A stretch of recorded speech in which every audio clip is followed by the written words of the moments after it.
Hello and welcome to the Big League Show. As always, I'm Connor Somerville, joined by Mr. Aiden Silliphant, who for me is below me, but he might be somewhere else. So wherever he is, hey Aiden. I'm always top right. I'm always top right. So always top right. So yeah. One of those two. I don't know where you are on the screen, but you're probably just to the left of me. I'm on the right side. Yeah. That's why I do the little spinny circle thing, because I don't know where you are. But that doesn't matter. That's just really stupid. Seth, our guest this week. How are you doing today?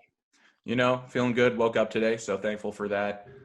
Just got off. I drove, as I said before the pod, I do comedy, and I drove 2 hours to Hamilton to do 7 minutes, and then I immediately drove back afterward. So just recovering from that night, and now I'm here, and I'm glad to be on. Glad to be interviewed about myself because I'm a bit of a narcissist. So this is really helping me a lot. This is jokes already. This is going to be a great podcast. Wait, Is it jokes or is it pure honesty? Because I think that's what that was from my point. What time was the show? What time was the show last night? I was at 8 p.m. 8 p.m. So you got there for 8. You did 7 minutes, and then you got home around 10:30, 10 o'clock? Yeah, got home at 10:30, and then 8, which that's not a great time to eat. And by eat, I mean 3 bags of Doritos and leftover chicken parm. So that's what I had. That sounds pretty good. Incredibly healthy. Yeah, exactly. But hey, I figured I'm going to reward myself. I had a good set. I'm going to reward myself. All right, sorry, I've hijacked the show already. Don't worry about it. That's what this show is about. We get on tangents all the time, and I'm 95% of the time responsible for it. So it's going to be good to have somebody else to do it instead of me. Mm-hmm. But we'll dive into all your comedy stuff in a bit, because I'm just going to say this now. Seth has done a lot. When doing the research, I had to go 4 pages back on Google when looking up Seth Nefsky to not have his stuff pop up. Wow. Yeah. And there were full pages where it was just his work. So we're going to dive into as much of it as we can, but we have the Jays game in 3 hours, which should be a realistic time to finish, but hockey's exploding. Basketball is just getting in the finals, and we have 2 pages of notes to get through for Seth. So let's start off briefly and start with our first question that we always ask our guests. What is your first sports memory and sport media memory? So, by sport memory, do you mean the first time you remember thinking about sports? Just first memory of sports, period. Wow. Okay, so I'm going to bring up, I guess it kind of speaks on sports fandom, especially at that time, where I remember I was probably I guess I was 4. It would make sense for me to be 4. And I was in my basement with my father, and I pointed to a poster on the wall, and I said, "Who's that?" And he said, "Vince Carter." And I asked, "Do we like him?" My dad said, "Yes." And then I went back down 6 months later. I'm like, "Do we still like him?" And he said, "No." So that's probably my first memory of sports. And yeah, like I said, hey, allegiance at that time, and probably, I'm saying at that time, but fans of teams are very loyal to athletes on their teams until they leave. And then it's immediately a bunch of vitriol is thrown at them. But in reality, we're just people, and we're all self-interested, and we all make our own decisions. So that's sports in a nutshell right there, and sports fandom, where we like to tear apart 17-year-old, 18-year-old kids for not scoring in a 2-week-long tournament. Cough, cough, World Juniors. But let's dive into a bit more about you in terms of when you sort of got into sport media and all that sort of stuff. And I'm going to start with an article I found from the Toronto Star. This wasn't written about you, but it featured you. So you attended a basketball camp that was run by the Toronto Raptors, and I guess you'd been interviewed by the writer. I can't remember exactly who it was, but you basically said, and I found this very interesting because you're still into this today, "I feel like basketball should be a bigger part of this country for many reasons. The biggest one being the inventor of basketball was actually Canadian. It should be playing a bigger role than hockey or sports like that." So you got featured in a Toronto Star article, and I want to know, first of all, how did this article come about? How did you end up getting interviewed for it? And 2, when did you first start really considering sport media as a career for you? So let me start with the first part of that question. I got involved with that article because basically for a while I had loved sports, talking about sports. I remember when I was really little, and this kind of touches on the second part of the question, I would like legit make PowerPoints with pictures of NBA players and their stats. I'd have that stuff in there. So yeah, I've been interested in it for a long time. So my Jewish mother called up the Raptors basketball academy, said, "Hey, how do I get my son involved in sport media?" And then a woman who worked there interviewed me about that thing. And I changed my words on what, I think hockey's clearly a big part of Canada, but I find a lot of only hockey fans pretty annoying. So yeah, let's bring back some basketball. Aiden, we're I looking agree at you with with that. that one. Huh? We're looking at you with that one. Only hockey fan? There's Okay, a I guess you Jays do game have, on at 4:00. I'm ready you have for it. baseball and a bit of football, but yeah. So I guess jumping off that question, when did you first get into sport media and think that you wanted to do this as a career? Because up until now, we've had mostly people saying late teens, or I found out about Ryerson's sport media program in grade 12 and looking at places to apply. But from the sounds of it, you knew from a bit earlier on, correct? I knew I wanted to do sport media very, very early on in some fashion. And the way in which I wanted to do it has changed throughout the years. But like I said, with the PowerPoints, I've always been interested in sports. I remember when I was really young, I'd watch the BS Report, that Bill Simmons's old podcast. And I really liked that back when they were called the Basketball Jones. That was also pretty big for me. So I knew I always wanted to be in sport media. But I found out about the program actually from another kid in the program, a year older than us. We knew each other because our brothers played baseball together, Matthew Winnick. So I found out about it probably grade 9. And at that point, I was just trying to build up enough stuff in order for me to walk into an interview and be like, I've done X, Y, and Z, and that's why I should be here. So what stuff did you build up throughout your high school life, I guess? Did you do anything outside of school to help you get in, or like certain classes you took? What did you do in those 4 years?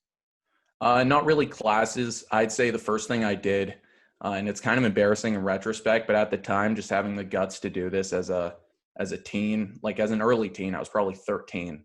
I think it kind of helped me. I had this YouTube show I did called This Week in the NBA, where I basically tried to make like the Daily Show for NBA, but I was 13 and had no writing staff, so the jokes weren't very good. And then outside of that, I started writing for like my own little sports blog. And then at 15 years old, I started writing for Fadeaway World, which was this site. They have a massive presence on Facebook. And then when I was 16, I started writing for Pelican Debrief, which is a fan-sided site. And basically what happened was they asked for a submission. So I submitted an article I wrote for Fadeaway World, which I pretty much had free reign. So this was just an article about the Pelicans. I'm not a Pelicans fan, spoiler alert, but whatever. That's what the article was about. And I wanted to apply for just any NBA writing job at Fansided. So they said, like, where would you want to go? And I literally put in every NBA site. So they're like, hey, we have an opening at Pelican Debrief. And I'm like, sure, I can write about each one more. I can write about, I don't know, Jameer Nelson for half a year. So I took it. And so, yeah, with that stuff, I had a podcast with Matthew Winnick when I was real young that got no listens. And, just tried throwing a bunch of poo at the wall until something stuck.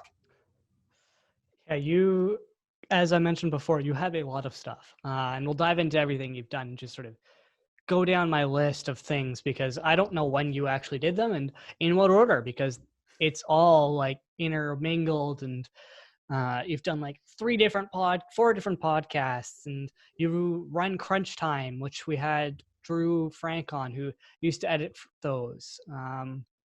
But let's sort of dive into the application process for you when coming into Ryerson. You obviously had a lot of pre-created material in order to sort of back yourself up and show that you had an actual interest and you wanted to get into the program. But what was that application process for you like? Like, did you find it difficult? Did you find it easier because you've done more stuff? What was that entire process like for you? Okay, so if I believe correctly, there are essentially 3 parts of the supplementary before going in for the interview and the little written essay or whatever. So I was pretty confident in my answers for like the writing thing. And one of the questions, just so maybe you guys could remember if you don't, it was like, what differentiates a sports fan from a sports media person, right? And that was one of the questions. I felt pretty confident with those answers. The resume I found weird just because I don't really like the format of a resume. And I don't think anybody does. yeah, so I found that kind of odd. I'd rather just say what I have done. Yeah. In a way like that, instead of being like, oh, I used to deliver meals to old people as one of my volunteer things. And yeah, that taught me this and this or whatever. So that part, I'm like, okay, it's a resume, whatever. And then the third part, here's an interesting story there. I submitted it, right? And the third part was like a couple forms. I forget about what, but it was just a couple forms that you needed in order to get into the program. So I submitted. There was references too, right? Didn't you have to get like? Yes, I got 3 references. I references? believe. Okay. Those were just emails, though. Shout out to Rabbi Michael Rootman. Shout out to Justin Jett. Whatever. Those were my references. Warren Brown. Alex Groper. Sorry. Wow. Shout out to them. But yeah. So yeah, I submit these forms. There were PDFs. You downloaded them. You wrote in the information you needed to. I don't know what it was for. Some sort of demography or whatever. Maybe something like that. And then you submit them in order to get into the program. That was an obligatory part of the supplementary. I submit them, and then I viewed the forms, and there was no information there. And I freaked out because I submit them in December, and I was just looking to make sure, like right before the deadline. And I'm like, oh, there's no information here. What? So I called up school. I was near crying. But by the way, there are people close to me. My girlfriend at the time was like, I'm praying for you for all that stuff just because it didn't go through. And eventually they let me resubmit the forms. But yeah, at that point I was like, okay, I've done the work. I had the marks. I had what I felt was a good supplementary. And I might still not get in because of something I did that's logistically wrong. But thankfully, hey, here I am. So wait, I'm confused. You just submitted like the wrong document, or I like you just submit the document, but for some reason the information in the document was not in there. So That's he so must weird. have submitted the blank PDF instead of the one that you'd edited, I guess. Yeah, I think so. That's very odd. Wow. That would stress me just unimaginably out. I don't think Yeah. I slept for like 3 days until they said, okay, you could resubmit them. Yeah. Oh my gosh. Wow. So clearly it meant a lot for you to get into this program. So I'm going Yeah. to assume this was your number one choice. This was. And, you know, I remember I was applying to this couple just straight up humanities or arts programs, Carleton journalism, media production at Ryerson, stuff like that. And although like I probably still would have enjoyed my time with Carleton journalism or media production, yeah, this was my number one for sure. And that's because I really only like 2 things, as you could probably tell from this interview. I like comedy and I like sports. And there are no comedy programs that would make any sense for any person to do. Like if you want to get into a comedy, just go to a shitty open mic and go from there. So there's no need to do any comedy program. So I'm like, oh, I'll do a sport media program. And so yeah, this was my number one by a wide margin. I remember before like the due date for applying to programs through OUAC, I had like a mini crisis where I'm like, oh, should I apply to business programs? Just because I went to a school in which everyone was applying to business programs. But in the end, I looked at Queen's business and I'm like, this sounds boring as hell. And this is going to be my next 4 years of life. And I just went, no, I'd rather be in sport media. Huh. So you applied to Carleton journalism. I also applied. When did you get into it? Yeah, I got into, this is going to sound, I got into everything I applied to. Sorry about that. Yeah. How many programs did you apply to? I think around 8. Okay. I beat you by about 7. I applied to 15 Wow. programs. Jeez. I got into, I think 12. Damn. Although one of them was Acadia. And the only reason I applied to Acadia was because they were coming to our school and accepting day of. So I just said, hey, why not? At least I'll have a university acceptance in November. But yeah, so some of those. What program at Acadia? I think it was history. Oh wow! It might have been business. If You would have loved that. If you don't actually, I'm a bit of a history guy. Like I love World War II stuff. I'm a Jeez, this massive guy nerd. loves World War II. All right. Yeah, I'm a bit of a nerd. Let's talk more about you and your Ryerson stuff because it's supposed to be about you and not my insane number of applications. You mentioned your you mentioned you got in March. Aiden and I were both much later than that. When did you apply? Like, when did you have your interview? Do you remember the day? I don't, to be honest. It was Thank the God. first day. You're one of the first people who actually don't remember the date. I'm actually like, I was surprised that so many people remembered the exact date, but I have to Yeah. scroll through my Snapchat memories right now to find the date of my interview. I always forget it. I remember the dates in terms of, I remember birthdays for people who are close to me and people who used to be close to me that now make me cry. So, those are the dates I remember. But this one, it was. Do we need to address that? No, it's fine. It's fine. She's doing great things. This one, Oh, I got interviewed the first day of whenever the interviews were, but I don't remember the specific date. Okay. So yeah, you started off early then. I think Aiden and I ended up interviewing unknowingly on the same day. Yeah, March 9th is Yeah, my it was interview. the day before March break. Oh, wait, you know what? It might not be March 9th. March 9th was media production for me, I think. Yeah, I did the double as well. I did both on the same day. I forget if I did them both on the same day or not. How do I don't know why I forget this stuff. That should be something that I remember. You need to keep a diary from now on. And it's weird the things I valued at that time in my life, because I remember like my parents were like, "Hey, you did your interviews, said it went well. We're gonna take you for anywhere you want for dinner after." I'm like, "All right, we're near it, Chipotle," and they're like, "Really?" I'm like, "Yeah, get me Chipotle. I want the carnitas in me ASAP." And yeah, so probably could have had a nicer meal, but hey, that was me back then. I didn't live near a Chipotle. I like Chipotle, so I got Chipotle. Nice. Those celebration dinners are always the hardest to pick Mm-hmm. because like you never know where you want to go, and For sure. they're pushing you to make a decision, and you can't. Exactly. Those are deeper issues, but I'm kidding. Yeah, that was like a life's a box of chocolate speech. Yeah. You never know where you want to go. Where are we going now? Where are we? Ryerson. Who was the person who interviewed you? Right, that's what I was going to ask. Okay, so for sport media, it was Dr. Forrester. And, I thought it went okay. And then at the end, she's like, "Don't worry, you're doing fine. And this interview doesn't mean anything anyways," which I thought was like, okay. But yeah. Really? Yeah, and then for my media production interview, I had Mr. Dan Berlin, and he just asked me about basketball the whole time, in which I gave a very bad Raptors are making the finals prediction, because this was 2018 when people had hope for a team that really wasn't that good. But yeah, he seemed to like me, so I'm like, all right, I probably got in, or at least I got into one of them, and then yeah, I was okay. Wow, that's pretty. So how was your confidence level coming out of both of those interviews then? It was pretty high, just because I felt like, even with like Dr. Forrester saying the interview doesn't mean anything anyways, it's like, okay, so then I guess my other stuff must have been good enough anyways. So, and then the interviews, I didn't think the interviews went bad, and they clearly didn't go that negative, being that I got in. So yeah, I felt pretty confident. What did you wear to your interviews? Oh, I wasn't quite a suit guy, but I was like a dad going to work guy, if you know what I mean. So the golf shirt tucked into the khaki pants. Yeah. Mm-hmm. Like loafers. Yeah, 5 o'clock shadow. Yeah, that's what I was working with at the time. Nice.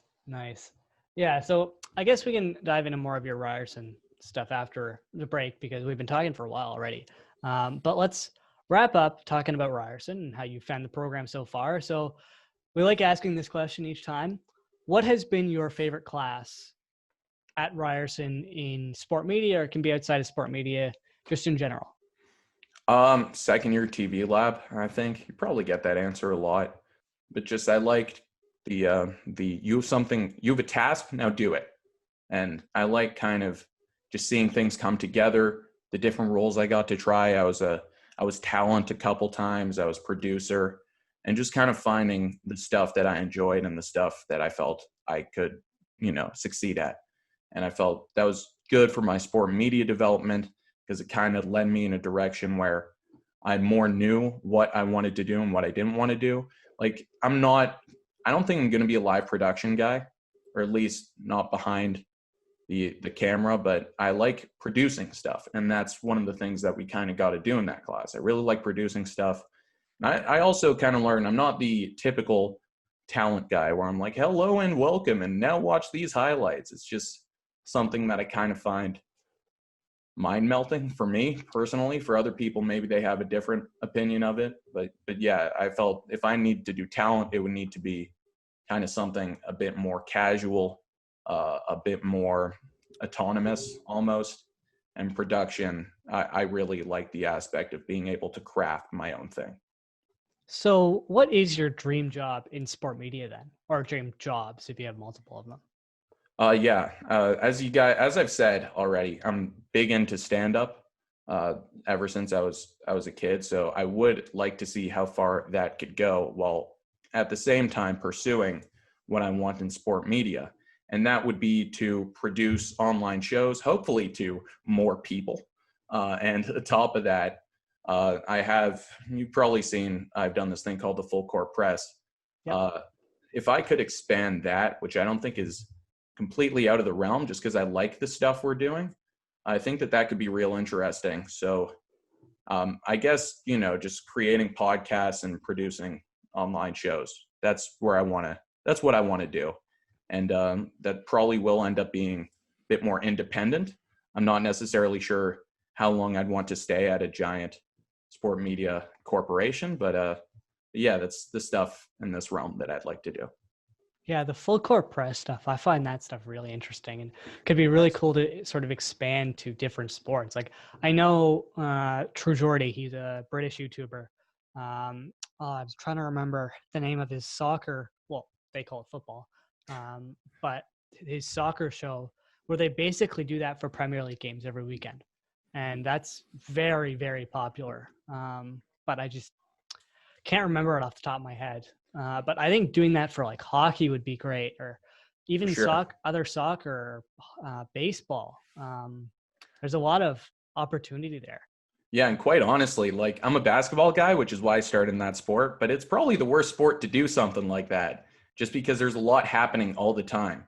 So baseball, you have a lot more breathing room, and football, you have a lot more breathing room, and the other football, you still have a lot more breathing room. But basketball, you got to stay on top of things. But I feel like because, I know people who want to pursue sport media. I know people who want to pursue comedy. I was thinking in the future, it'd be pretty cool to do, say, a live full court press with an audience just for that live atmosphere if the world ever comes back to normal, and just watching the game together and mending my two passions in a way that's entertaining and hopefully informative.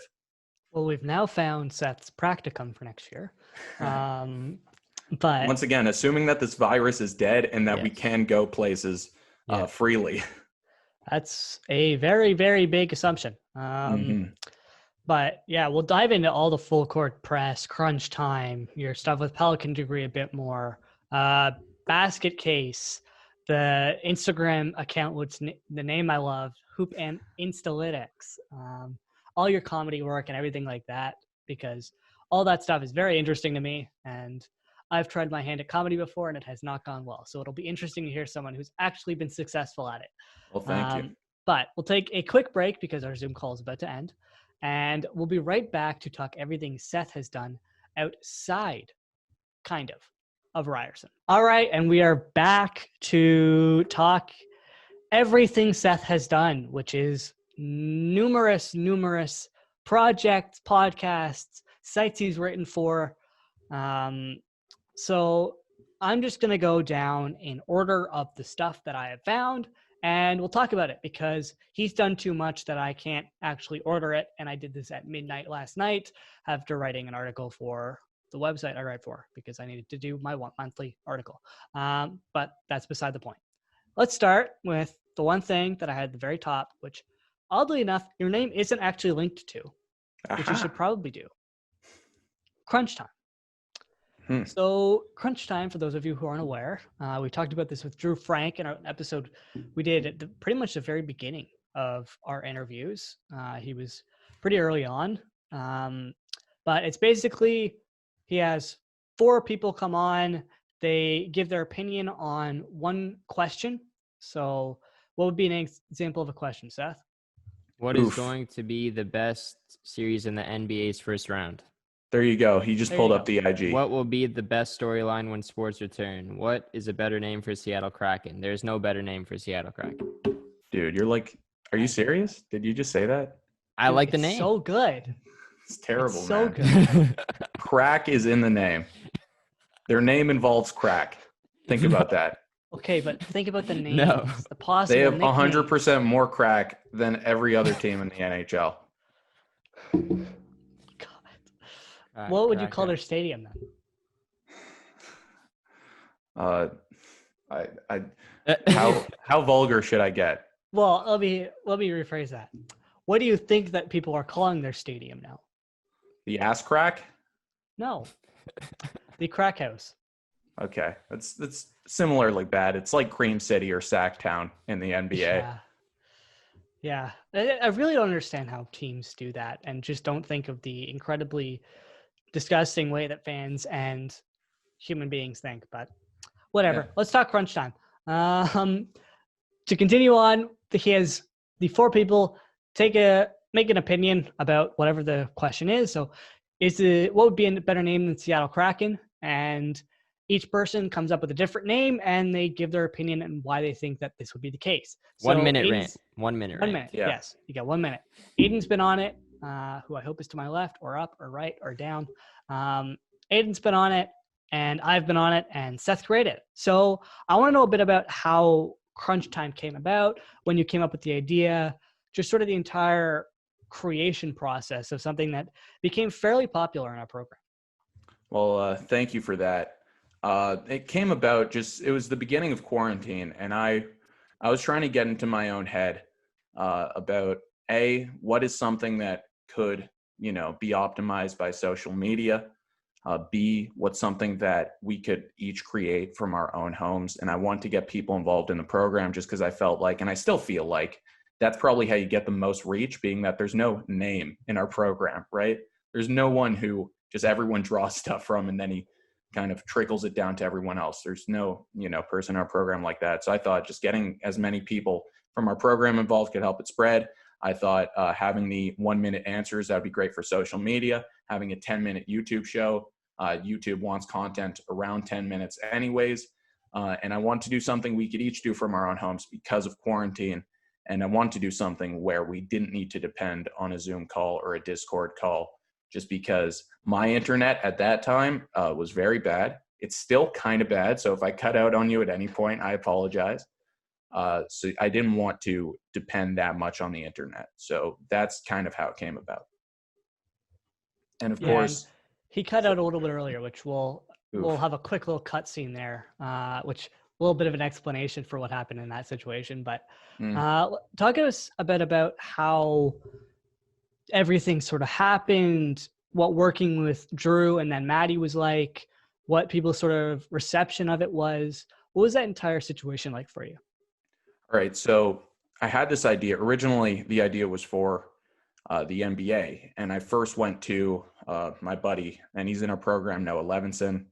As I've mentioned to you off camera, his interest in sport media is kind of waned. So he's like, nah. So I'm like, okay, there's not really, let's be honest, there's not much of a reach for basketball compared to just sports in general in our program. So I'm like, okay, probably wouldn't have grown that much anyways. Basketball is just something that I like the most, which is what I came from it. So then I thought, okay, I'm going to make this idea all sports. And then I came to Drew Frank. He's been a friend of mine. I think he said, I listened to part of your pod, so I think he said that we played Richmond Hill Phoenix baseball together in our youth.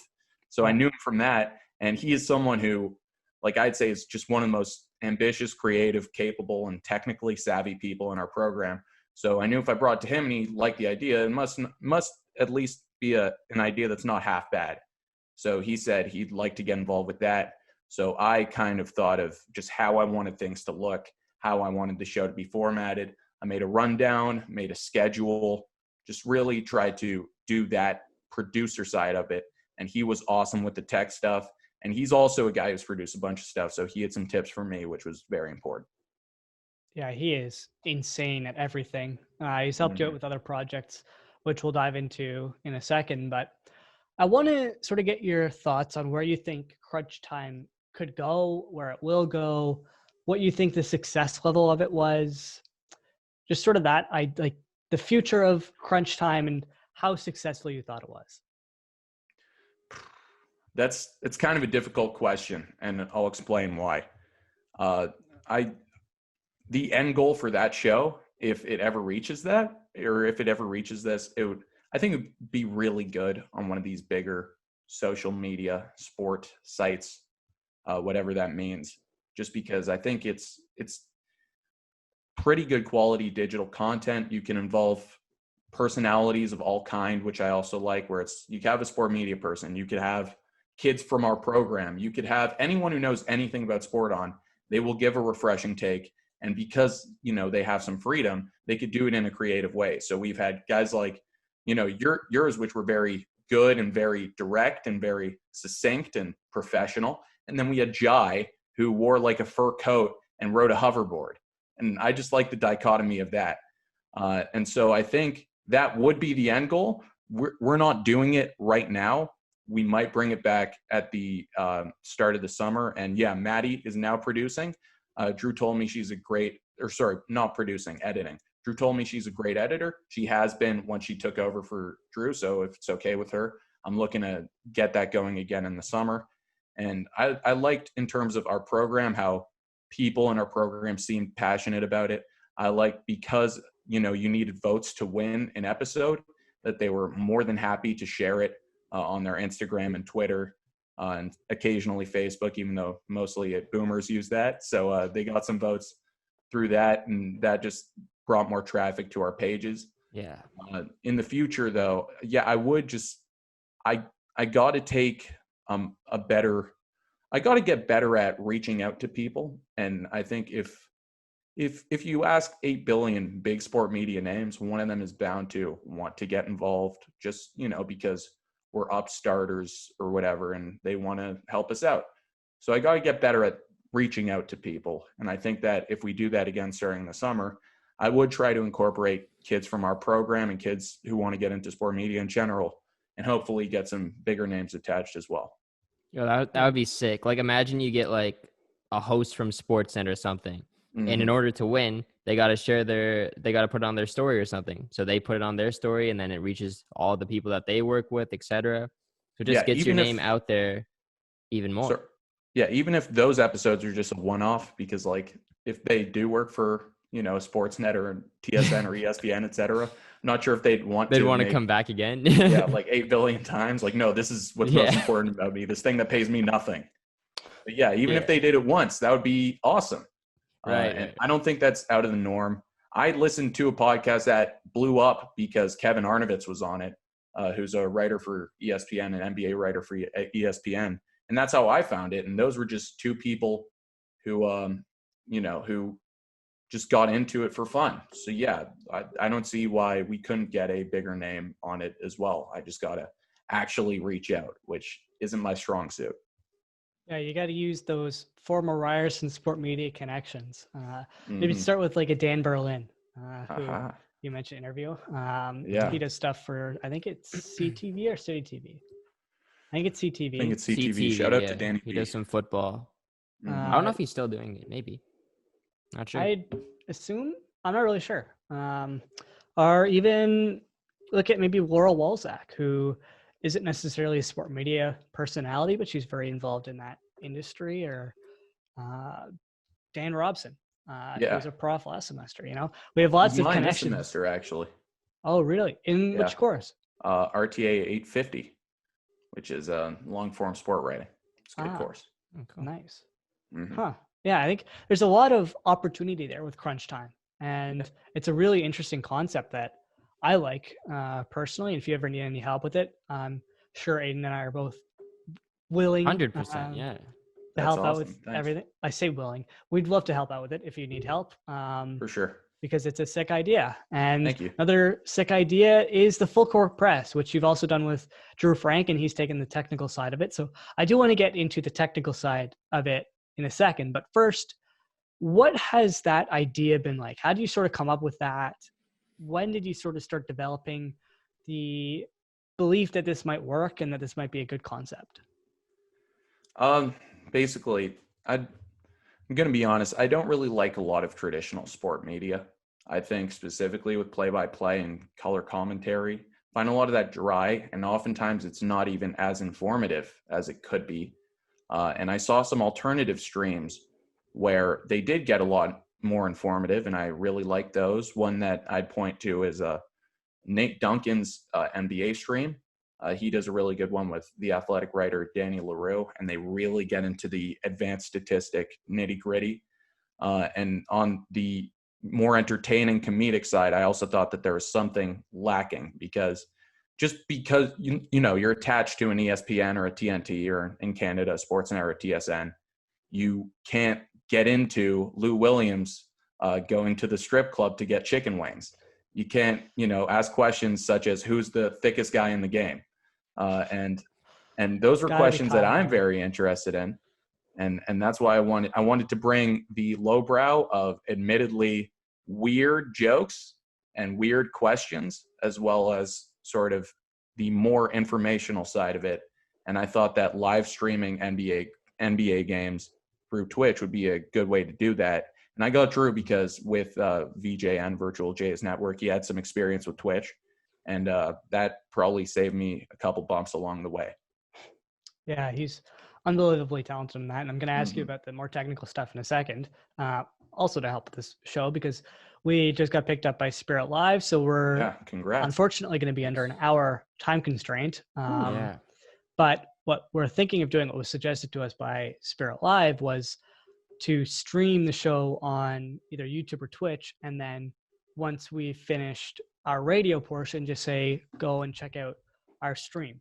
And we'll potentially look into doing that. But I want to dive into more of that idea, because I think it's really interesting. The True Geordie in the UK does it with the Kickoff, which is a soccer version of it.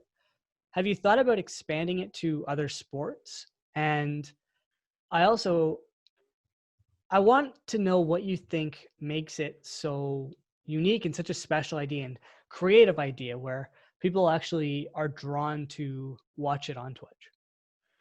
Okay, so why I think people should be drawn to it is because, most people who go on, they know what they're talking about analytically, but just because, I allow them to loosen up, they're not going to be this uptight the whole time, which, like I said, I don't like about a lot of sports commentary, period. I think your show also does a great job at that, just because you seem genuinely interested in the people you talk to. And that's what I like. It could come in many forms, but I like being genuinely interested in something and acting like it, instead of having this sort of false, very transparent non-passion towards something, or, just doing what some commentators do where they're like, oh, look at that. And, their analysis is basically that deep. So yeah, I think it's both informational and entertaining, which is why the people that we have gone to watch it have enjoyed it. And in terms of where I would want to expand it, other sports would be awesome. I would need other people to host those, but I'm certainly not against it. And I was thinking about just, trying to bundle a bunch of sport media things I'm interested into one, because then that should bring more social media traffic, which should expand things a lot. So yeah, other sports I would be interested in, as long as the host also can both get to the analytical and the humorous stuff of it all. And they, can sort of throw it to people in a way that everyone sort of has a word in the show. And like I said, I don't want this to keep going through Discord, which we've been calling on, and just having people in boxes, just because that's how people are disconnected. So when the world comes back to how it was, like I said, I'd love to do it live with everyone in the same place. If we are fortunate enough to at some point get an audience that I think would add another dimension to it. And coming from comedy, I think that's been great. And you see that with comedy podcasts. There are a couple I listen to with explicit names, so I'm not going to say those, but Kill Tony, for example, the live audience for that show really brings an extra dimension to how, it brings an excitement to every moment, and the excitement that is also in sports would just further lend to that. So I think making it live and expanding to other sports and bundling it with other sport media things I do, I think that's probably where I want to go next. Yeah, I think the sport broadcasting industry is kind of like transitioning slowly into a more comedic, laid back, more like entertaining kind of atmosphere for the fans. Like I look at like your show, what you're doing, even Crunch Time was a good example of that. And then like Tim and Sid, Steve Stephen A. Dangle. Yeah. I don't know if you guys listen to Spit and Chicklets, Biz Nasty and Ryan Whitney. Like Puck Soup, their podcast. Yeah, like Barstool as a whole, like I think it's transitioning into that, and like it's actually really entertaining to watch because these guys have been in the game. They know everything about the sport, but they also add that comedic vibe to it. So I think what you're doing right now, like I could see it like 4 people just sitting on a couch in front of a TV screen, just laid back, legs crossed, just watching the game, having fun. I think that's like the environment that you are trying to get with this show. Yeah, for sure. And that would be, ideal, especially if there was an audience, just because, like I said, the live aspect and the just having people there to kind of imitate the noise that would come from an arena, just in, that setting. I think that would also be pretty interesting. And like I said, because I do comedy, because I do the sport media stuff, if I could have, say, like a comedian on as well as a former player and someone in the sport media business, I think just that variety could lend to a pretty solid discourse and probably some good content, because it's all about the content. Yeah. Let's dive into your comedy stuff now, actually. All right. Because you told the story earlier in the show that you drove for 4 hours to do a 7-minute set. That's dedication right there. That's dedication. That's just, look, if you want to do comedy and, you said I'm successful, which I just thought was hilarious. Like I literally get paid nothing. I've spent more money on gas and parking doing comedy than anything I've made back. But yeah, it's just, you need to be crazy. Like I am crazy just to do that. Just to think, yeah, I'll get up for 7 minutes and it'll be worth it. Even if it doesn't go, imagine if I bombed, right? And people were booing me and throwing stuff at me. And then after the show, they like yelled at me, just then needing to drive 2 hours back near tears. Have you ever seen that happen? Someone mess up so badly and someone starts throwing food at them? Yeah. There was one show I did and it was just a bad setup because like stage was here and it was in a bar. So there was a bar this way. So people were looking at the bar when they should have been looking at the stage. There was a couple in a full argument. The comedian was like, because he couldn't do a set because they were that loud, he was just talking to them. And then the dude started throwing ice cubes at him. Oh, yikes. Mm-hmm. Ice cubes. Oh, that's brutal. Wow. Yeah, that's rough. So when did you get into doing comedy? Similar to sport media. I got into it when I was real young. Probably first 3 specials I've ever watched. Delirious Eddie Murphy, Killing Them Softly, Dave Chappelle, Louis C.K. live at the Beacon Theater. And that really just got me deep into the world of comedy where, I love everyone from, I don't know, Kathleen Madigan, Norm Macdonald, Mike Vecchione, just all across the comedy scape. And I kind of studied it to a similar way in which one would study sports. And then when I was 16, I kind of dipped my toe into it. And now when I was 19, that's when I did an open mic at Yuck Yucks. And then I'm like, all right, this is a thing I do. I talked to a comedian after the show and he's like, no, this should be a thing you do. You should take this seriously. You should treat this as if it's a career. And since then, I've been writing a bunch.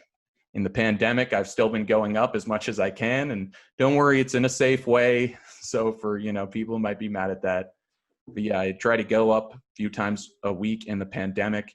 Hopefully when the pandemic ends, I could go up way more than that. And yeah, just kind of polishing it, because, you know, I like the idea of thinking about something, writing it down, and doing it that night. And yeah, I like the quickness of that, the turnaround of that, which I don't think people get in a lot of other forms of art. Do you think you could pull off being a comedian, like, as a career? I would Eventually? love that. That would be the dream. Have you considered, like, I don't know, auditioning for, like, America's Got Talent, something like that? Okay, so the people who do that, they get asked. They get asked by specifically. Okay. Comedians, yeah. And I don't know if that's necessarily the goal for me. It's just kind of working up the comedy club ladder to the point where, you know, they put me up on dates and stuff like that. So how do you think this has helped you with your sport media career? I think I just come at it from a different place, because, like, I'm very ambitious for sport media, but for me, it's not about getting in with a sport media company. It's about trying to do my own thing, and just, if I get enough things on my own through comedy or through these shows I'm doing online, then hopefully it should be able to come together in a realistic way. So I think it's kind of calmed me down, because now sport media isn't my entire life. It's an enormous part of my life, but it's not my entire life. So if something goes wrong, I'm like, oh, I got comedy, and it doesn't make me money, like I said, but it's something that fulfills me very greatly. So I'm happy that I have two things that I enjoy and that fulfill me when I do them. Would you say it's almost like an escape for you then? Kind of. And I got to say, when you do well and you get off stage, it's better than any feeling I've ever had, like, period. That's great then. Mm-hmm. Yeah, it's really good. How many shows do you think you've done? Probably at this point, like 50. Wow. Uh-huh. And you're doing like 7-10 minute sets each time? When I do like list shows where you literally just write your name on a list, that's typically to do new stuff. And in that case, I do 5, but I've done as many minutes as 15 at a time. That's pretty good. Huh. Thank you. And where can people find you to do this, where you are doing this comedy? Am I promoting my dates now? Yeah, go ahead. Why not? Promote your dates. In terms of shows that are good, that people should go to, I got one Oshawa, October 6th. I got a bunch of open mics in the meantime. I got one on a patio. I think it's October 8th. I got November 1st at Comedy Bar, which is a good venue. But yeah, I just got a bunch of open mics, and there'll be some Hamilton ones thrown in there. So a few more drives for me on top of that. And then, yeah, some open mics, but, you know, those are just for me trying my new stuff. And I'm in Scarborough a lot of Saturdays. How often do you start writing new content for your skits? Jeez, you just called it a skit. Ugh. Or what is it? Just bits. I write almost bits, every okay. day. I write almost every day. Oh, wow. Okay, cool. Huh. Wow. So where can people keep track of where you're doing comedy, all your work and stuff like that? I like to kind of have that. It's disjointed at the moment. I'm going to create a website for myself at some point for that reason. Okay. But yeah, it's pretty disjointed. I'm starting to post stuff more on IG in terms of where I'll be comedically, but let's be honest, like, no one's going to come to that. You're going to be hard pressed, I think, to find someone to come in the middle of the pandemic. But maybe once everything's sort of calmed down, if you do some stuff in downtown Toronto, you might get some of us sport media people to show up. Why don't you do a Twitch stream of it? Do a Twitch stream. That's going to be so annoying to set up. 4 sets, it's like, you got to chill. Get Drew to help you with it. Yeah, he'd love to accompany me to my random dates in the GTA and sometimes Hamilton. He'd be thrilled. Yeah, Drew's got a lot on his plate already. So yeah, Drew is great. He's almost someone we might have to have on twice with everything he does. Yeah, he's a beast for sure. Yeah, let's quickly fire through all the stuff you have left, because we have 6 minutes, and I don't think we necessarily need to talk about it all because it's just sort of getting it over with. Pelican's Degree, you already mentioned that. You have a Medium website, which we'll link down below. Fadeaway World, you've already mentioned. Armchair Media Network, you only have 5 articles on there. So. Oh yeah, I wrote for them for a bit. I just didn't have time, so I stopped. Yeah. You have a YouTube channel, but we don't need to talk about that because there's like, I think 3 videos on there. No Boosh clue. Sports. I have no idea what that is. So I was worried that something like that might come up. I don't know what that is. I think it was a blog you used to run when you were like 17. Maybe. Who knows? We'll also link that down below. It may not even be his. You might not need a lot of these links, like straight up. Yeah. Hoop Instalytics. I just wanted to bring that up because it's a amazing name and I love it. Hey, thanks. I'll sell it to anyone for $25 if they want it. Yeah. Just PayPal me $25 and it's yours. Yeah. And we'll wrap up with we'll get into your final show that you're still doing with Drew after a break. But Basket Case and 3-on-5 are 2 shows that you've done. Mm-hmm. What was that like working with Spirit Live? And I'll give you like 30 seconds to answer that. Spirit Live's been good. They've liked my ideas. And yeah, I had 3-on-5 with that. That was like basically me and Bowen would have a guest on and they'd argue 5 basketball topics and the first to win 3 wins. And then the Basket Case, it's the one I did with Noah. By the way, 3-on-5's dead. Basket Case, as I mentioned, is in a coma.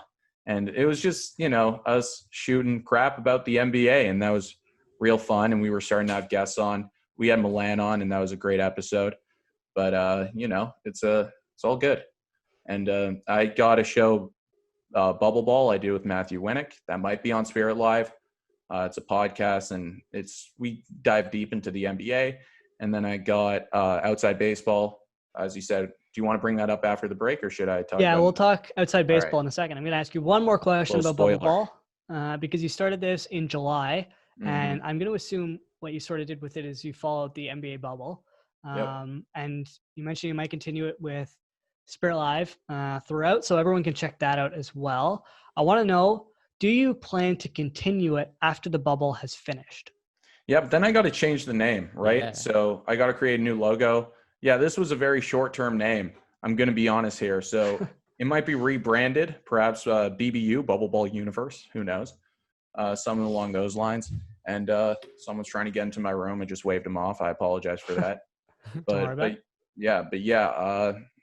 I'm going to need to change the name. If you have any suggestions for me, leave them in the comments below. We are awful at making names. So maybe I'll call it the Basketball Kraken. PBB. It's a great Pandemic name. Basketball. Mm-hmm. I don't know. Well, that was so bad. Hey, that should be on Crunch Time. You should do a Crunch Time episode. Yeah, there you go. Yeah. Good way to revive merging my sport media ventures. Yeah. So if you have any name suggestions, leave them in the comments down below, please.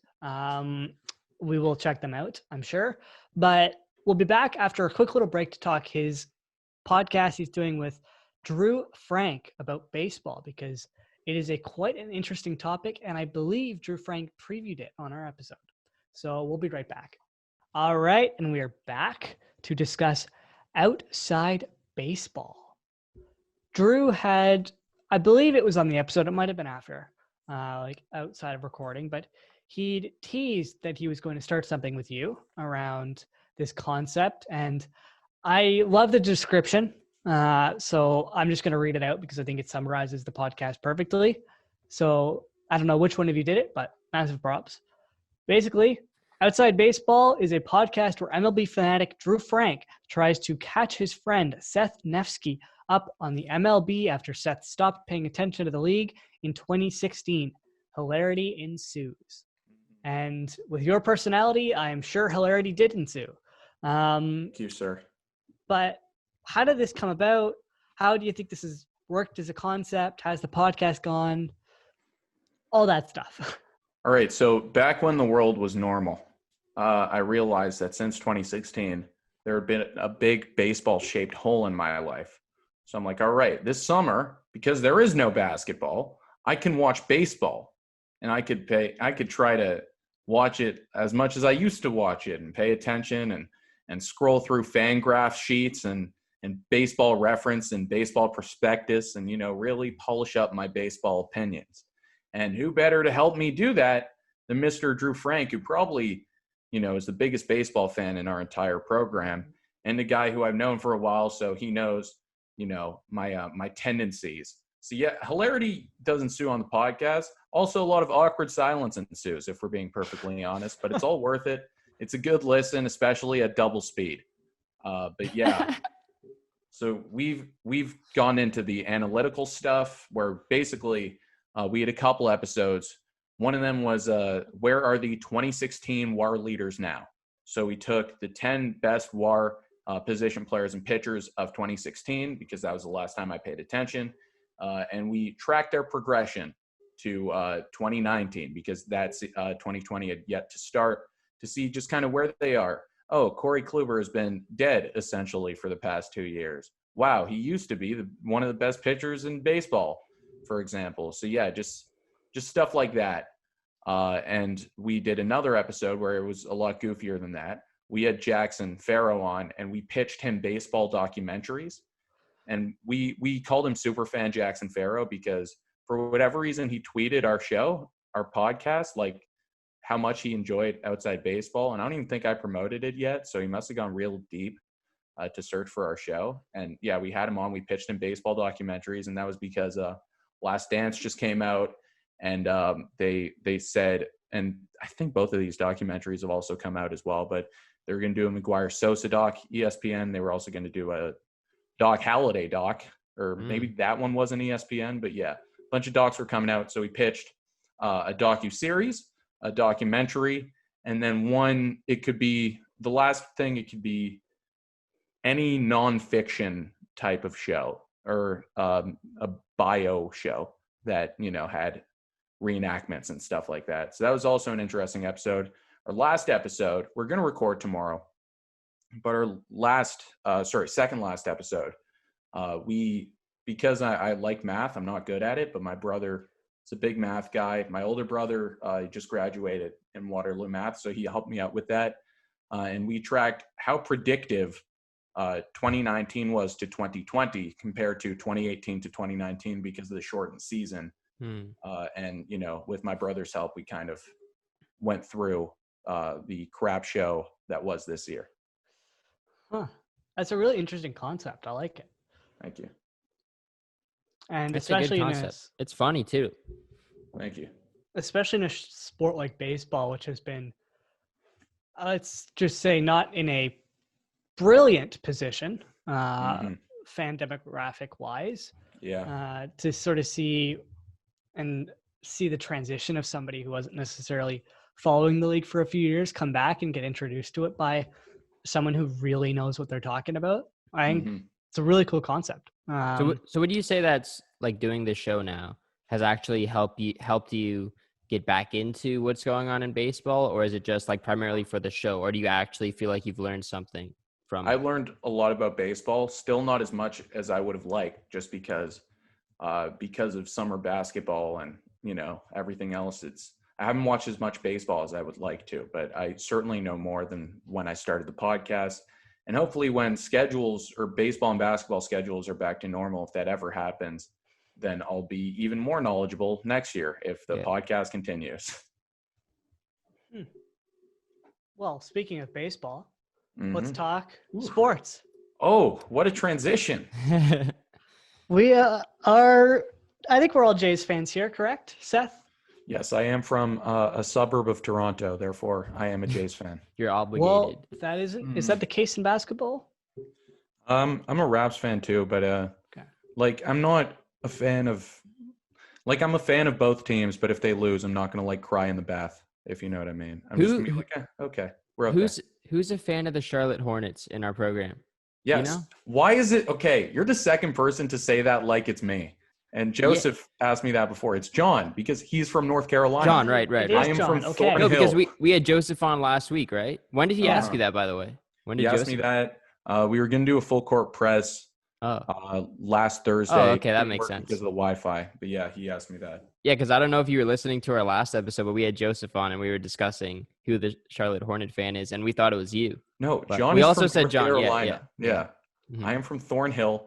It's between Vaughan and Markham. Hey, Zach Finch is from Toronto, and he's a Montreal Canadiens fan. Yeah, but that's just because he's dumb. That's I'm kidding, Zach. You're not dumb. that's a weird thing to Zach, you like. heard it here first. Seth Nefsky thinks you're dumb. I don't think you're dumb, but you are from Oakville, I believe, and therefore you should be a Leafs fan. Okay. No, I'm not saying. I thought you were gonna say I'm not something saying dumb bad. people live in Oakville. I'm saying geographically you should be a Leafs fan.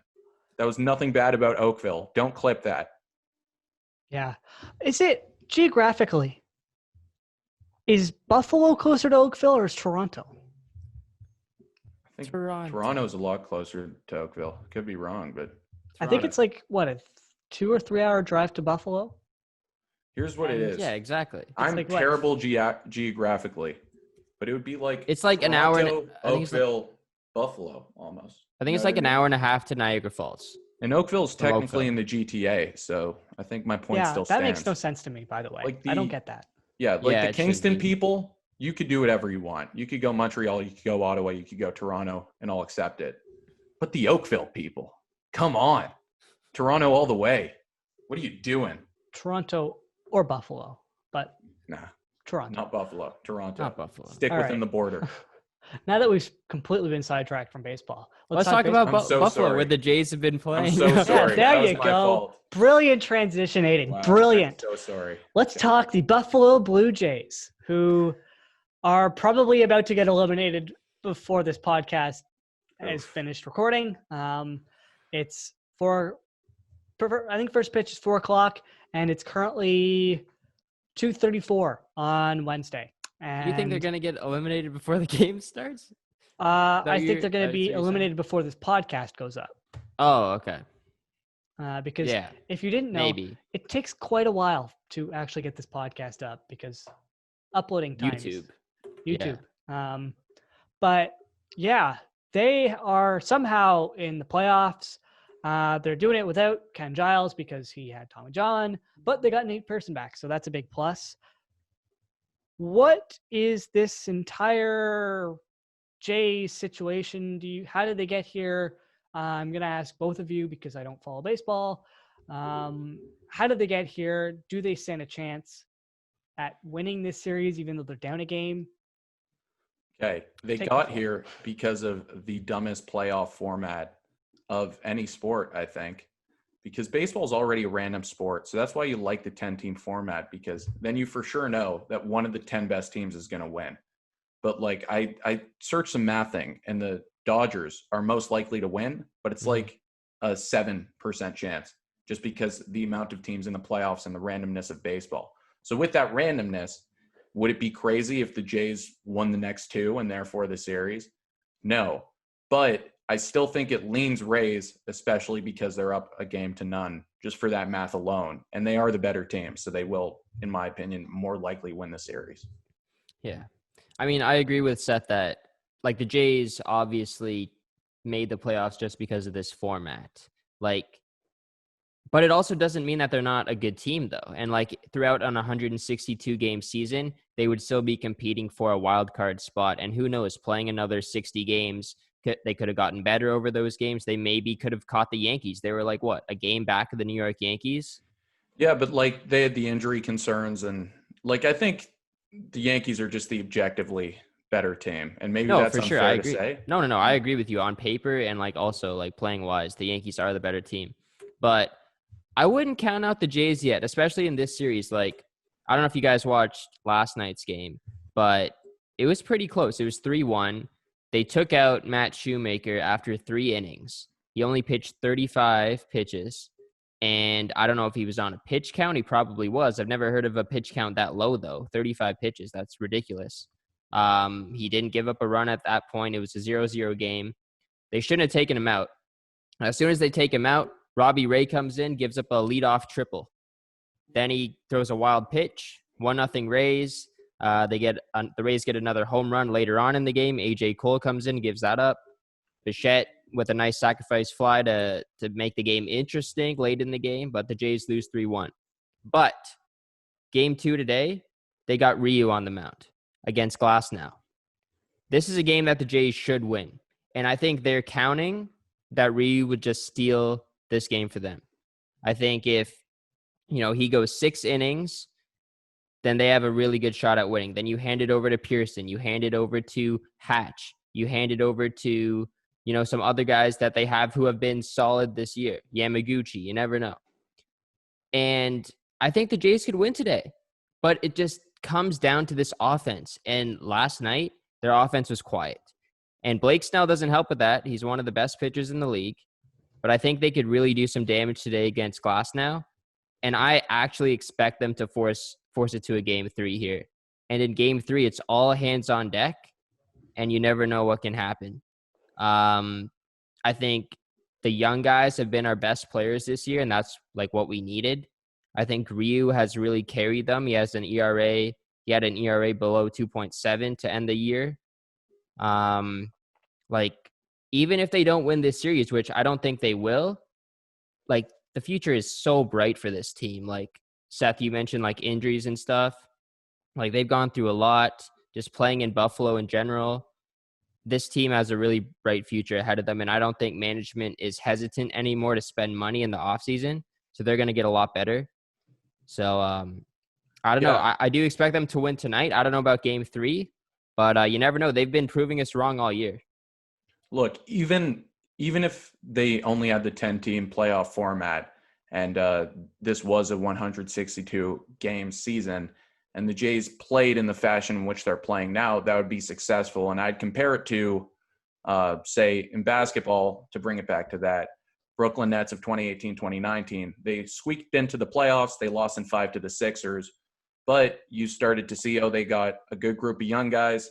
They got a good coach, which they've since let go for no reason, but whatever. They have a good culture. And, hey, like you said, Jays are willing to spend or should be willing to spend. So maybe they could get their version of Katie and Kyrie. Yeah. Maybe. All right. Do you have anything you want to add to baseball, or should we move on to hockey? Marlins are going to win the World Series. Sorry, I know that the hot take's not yet, but no, I don't believe that. But Drew Frank believes that. Ask him about it. You can hear his opinion on that. I have the Marlins winning the first 2 rounds in my bracket, I'm pretty sure. Mm-hmm. Drew Frank doesn't actually believe that. He just said something at some point, and then I said he believed that. You can find out if that's true on Outside Baseball. Yeah, I was just about to. If you want awkward silence. Yeah. So let's hit hockey, because we're going to hit basketball after the break, even though there was some breaking news about a half hour ago, which we'll dive into in a second, surrounding the Toronto Raptors. First, Bobby Ryan was bought out by the Ottawa Senators. I don't really understand this move personally. I'm not a huge fan of it. I think he was a good personality on that team and a good veteran. But ultimately, it saved Ottawa physical money. So I guess they're just going to do what they want. But yeah, I'm not a huge fan of it. At least he's going to get an opportunity somewhere else, which is always a good thing. But I don't really know if either of you want to add anything to this, but we're going to try to sort of fire through hockey and then leave like one giant Zoom call for basketball, because Seth is a massive basketball guy. Yeah, fire through it. I don't need to say anything about that. He's a good player. All right. That's it. All right. Jeff Petrie signed a 4-year, $6.25 million contract extension. Good for the Habs. Might be a trend we start seeing with players, them wanting stability. So they're signing like a year out, which will be really interesting to watch, as no teams have any money, which you'll notice could be an issue in other teams. Tampa Bay is a team that doesn't have no money, but they have no cap space. So they need to find a team that is willing to take their players. And they just won the Stanley Cup. So yeah, we should mention that. Yeah, they got a very quick turnaround. Tampa Bay's in a tough spot here. Yeah, well, they are and they aren't. They got Mikhail Sergachev expiring. They have, I believe it's Cirelli, Anthony Cirelli as well. So they got some pretty sizable UFA or RFAs to lock up, but we should talk about them winning the Stanley Cup. I don't know what the word is, but I won my fantasy hockey league again this year, back to back. Mazzles. 2 years in a row, and it came down to the wire. It came down to the final game of the playoffs, game 6. I have Andrei Vasilevsky in net. Heading into the game, we were tied for goals against. I was winning by, I think it was 0.2 save percentage, and I was winning by 10 saves. So it was like 6-5 heading into the game. And coming into the third period, I needed Vasilevsky to get a shutout or I probably would have lost. So shout out to Andre Vasilevsky for basically winning my league for me. So I ended up winning 7-4, I believe the matchup was. Almost as big as winning the Stanley Cup, if we're really thinking about it. I'd say, yeah, it's on the right? same level. Tampa did. It took them 6 games against the Dallas Stars, who lost probably the most heartbreaking Stanley Cup in recent memory because they've been away from family and stuck in the bubble for so long. But just Tampa was the better team. And I think that's all we can really add. Massive props to Dallas for putting up that huge fight. What they did was very impressive, and they should keep their heads up. They're also going to have an interesting summer, but I did want to mention, just to cause Leaf fans pain, Luke Shen and Curtis McElhinney are now Stanley Cup champions. So yay, as well as Steven Stamkos, who almost joined the Leafs. Kevin Shattenkirk has joined the rare club of him, and I think it might have been Brad Richards, who had been bought out by the New York Rangers and immediately won a cup the year after. So congratulations to him. Stamkos got the cup first, which I thought was pretty special, but they received the cup as a team. So they all went and surrendered the cup before Bettman handed it to Stamkos, which I liked. That was a really good touch. When Stamkos got the cup, he did the little skate. He then handed it to Victor Hedman. Hedman, I can't remember who he handed to after that, but I believe fourth was Luke Shen. Yay. Which I guess they really like him because he didn't have the biggest impact on the ice, but it was a bunch of their defensemen that got it right away. I think it was Hedman who passed it to Coburn. I think Coburn might have passed it to Shattenkirk to Shen to Bogosian to McDonough. It was just all the defensemen. Yeah. It was good to see those guys win it. There's a lot of good stories on that team. And yeah, you mentioned like Tampa was clearly the better team. Like I was saying, like they are so hungry on pucks, this team, that they're probably the best forechecking team in the league. That Yanni Gourde, Blake Coleman, and Barclay Goodrow line is so scary to play against. Like they'll lose the puck, they'll get it back right away. They kill penalties. Coleman can be on the power play. Gourde can be on the power play. They're so good. And obviously Coleman gets the goal to make it 2-0 in this game off a great play by Patrick Maroon to knock the puck down, and then Paquette over to Coleman. Like the depth on this team is so good. And it just pains me as a Leafs fan to see this. Like the Leafs got to do this. They got to add some depth, and they got to add some depth leadership in the bottom six, like Coleman and Maroon, you know? Yeah, and I think Maroon could potentially be an off-season target for the Leafs. I'd like him on the Leafs for sure, but they got to find the money to do that. Conn Smythe went to Victor Hedman, which we should mention because he had an unreal playoffs. It could have gone to him or Braden Point. Could have gone to Kucherov too. There were 3 guys on that team who Vasilevsky. All those guys had incredible playoffs, had incredible finals. Just the entire team was very, very good. I did see this last night, or I guess when they won it, that I thought was pretty interesting. They were the team that had to shut down facilities because players and staff tested positive for COVID earlier in the year. So to turn around and go and win the cup following what they had to go through, I think is really special. And I can't wait to see what their parade looks like because apparently they're going to do it by boat. So, wow. Yeah, they're apparently going to do a boat parade, which hopefully helps with the physical distancing, social distancing, all that stuff. But it's Florida, so we're probably dreaming on that one. Other hockey news, unless either of you want to add anything to the Stanley Cup finals and the entire bubble. I said it way back when Tampa Bay would win the cup.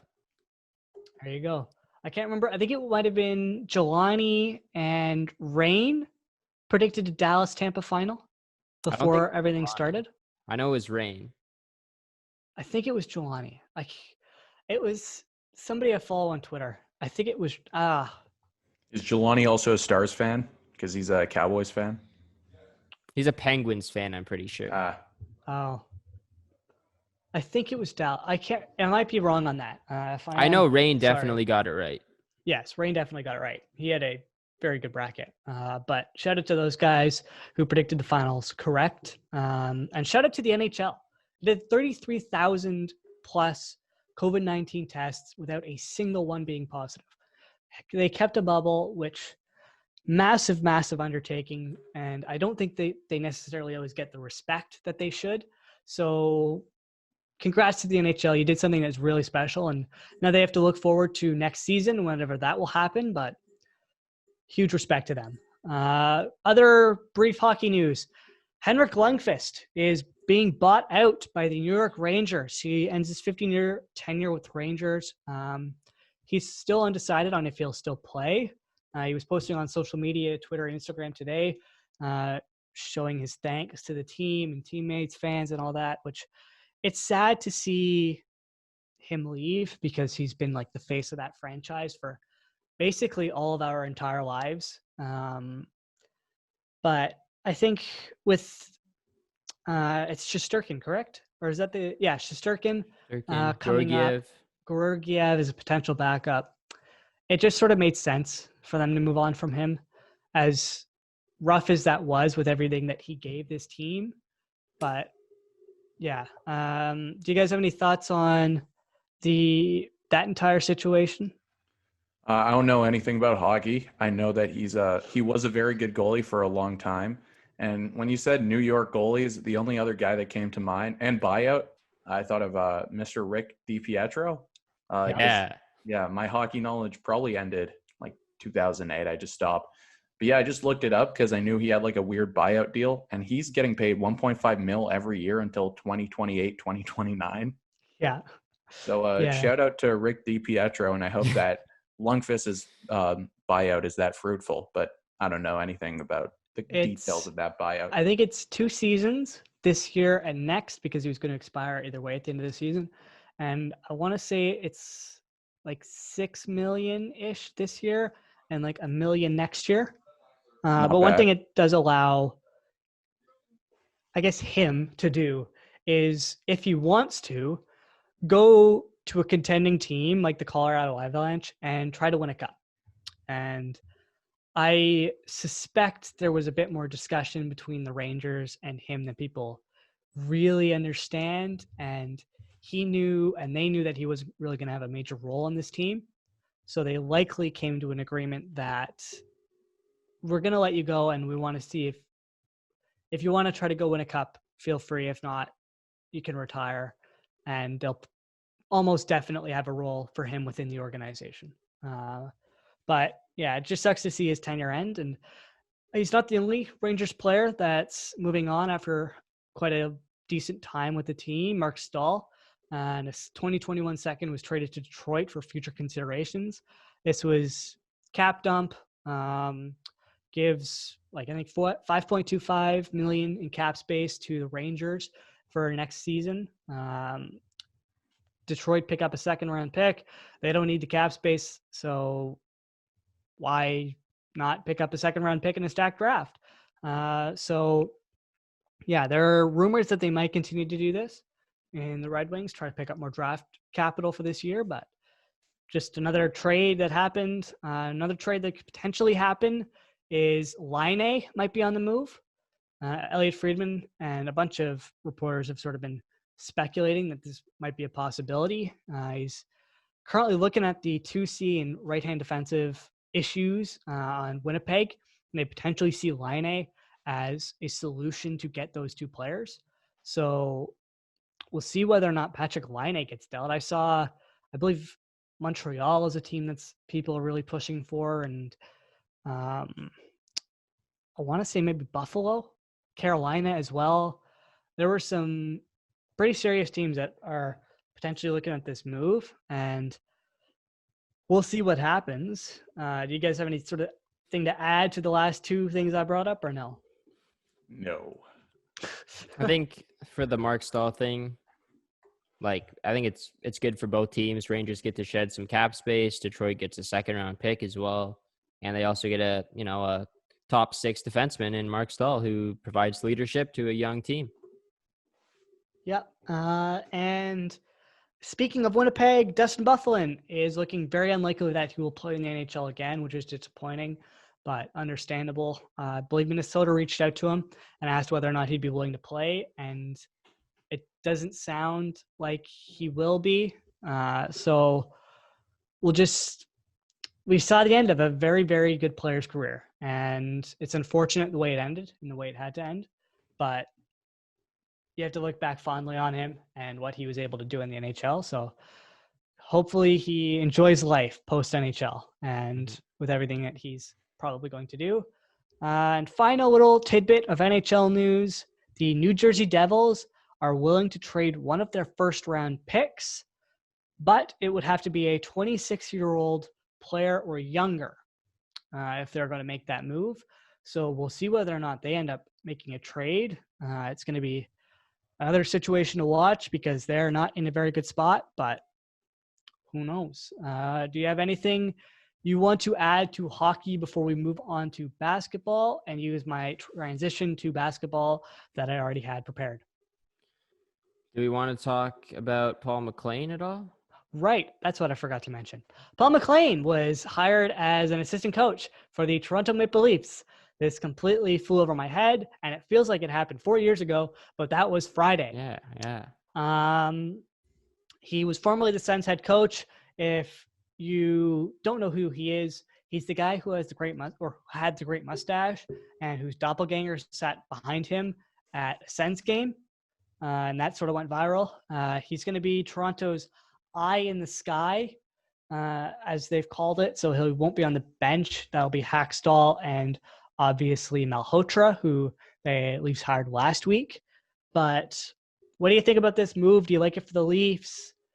What are your sort of thoughts on it? I think he's going to be good. You know, I like the idea that he's not on the bench and they have someone else looking at like all of their operations and like the way that they play on a nightly basis. Paul McLean's obviously been around the league for a long, long time. He's coached on the Sens, so he must know the Leafs organization, decently well. I think he's going to provide a lot of stuff that they might be lacking. And I know that he is, pretty good defensively as well. He has a good defensive mindset, which is what the Leafs need. Obviously, they need to be better defensively. I also think the Malhotra signing was good too. I hope Hackstall leaves because I didn't really like him and they bring in someone else. But also, I also heard today, like players wise, Tyson Barrie and Cody Ceci are like done. They're done, so they're out. So they got to find some better defensemen. And I think that Paul McLean will help Dubas scout, and maybe he has some ideas of what the Leafs might be lacking. Yeah, it'll be interesting to see what happens with Hackstall. I'd love to see Bruce Boudreau on that bench. But I don't know if there will be a fit there because of his over-the-top personality and his willingness to speak to the media. We don't really know if he will be a good fit in a assistant coach role, especially in Toronto because of his fandom here. But it's something we got to watch. And that CC Barrie stuff, I feel like we kind of already knew that was going to happen, but it is what it is. You can't really complain about a situation that just really didn't work for either player. It's beneficial, I guess, to say that CC isn't coming back because those fans weren't exactly a huge fan of him, but leaves another hole at right defense, which they'll have to fill. But one thing that I'm going to say before we transition to basketball and take a quick break is that we likely won't see bubbles again. According to Elliot Friedman, the NBA bubble cost $170 million to put on. NHL bubble costs somewhere between 75 and 90 million. Wow. That's just way too expensive for the league, for the teams, and people just aren't really fans of it. So we likely won't see that again next season. It's going to be interesting to watch what the NHL plans to do, and it'll be interesting to see what the NBA does. The price of the NBA is shocking to me, how it cost $170 million. But I guess they have kind of rented Disney for, 2 months? So maybe that kind of makes sense. But that number was insane. Yeah. All right. Nuts. So it's nuts. It's just nuts. I didn't think it would be even close to that amount. I thought it'd be like low tens sort of thing. Yeah, I don't know that much about how much, keeping that bubble would cost, quite honestly. And they're probably just going to move to what the MLB did and, what the NFL is doing. NFL, yeah. Mm-hmm. And MLS, but you don't care. Oh, sorry. I'm so sorry about that. But as Method Man says, cash rolls everything around me. Cream, get the money. Dollar bills, y'all. So the great Method Man said that, and I think it holds true in this situation as well. Couldn't have said it better myself.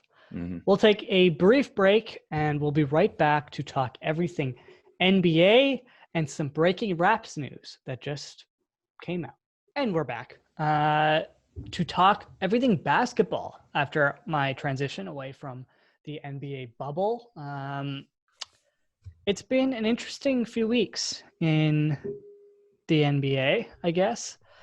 The Heat beat the Lakers, or the Celtics, and the Lakers beat You just jinxed Denver. it.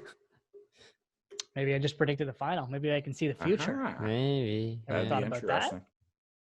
But yeah, so our final has been set. It is Lakers versus Heat. Let's get your predictions. Who do you think is going to take the NBA bubble championship?